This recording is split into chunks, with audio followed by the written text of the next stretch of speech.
Dobar dan, ja sam Akiko. Danas ću spremati koroke. Koroke je pire krompir promešan sa mlevenim goveđim mesom.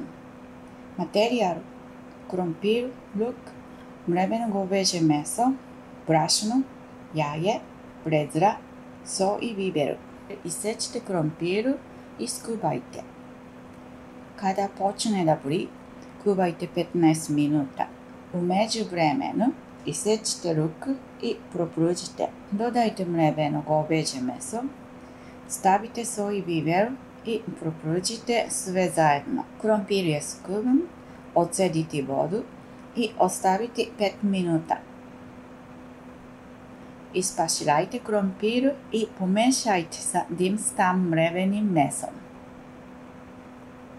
Od dobijene mešavine napravite 6 jednakih ovalnih komada. Pripremite brašno, jaje, brezru, pa uvaljajte obe komade po tom redosledu. Ugrejte ulje u tiganu i stavite pripremljene komade. U Japanu obično stave puno ulja, kao kada se pruži krompir. Ali pošto je krompir skuvan, a meso dimstano, nema potrebe za puno ulja. Propružite svaku stranu po 4 minuta kako biste dobili tamniju boju. Koroke su vrlo popularne u Japanu i vole ih kako deca, tako i odrasli.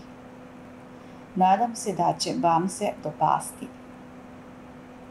Bilo bi mi je drago da se registrujete i date vašu ocenu. Hvala vam na pažnji.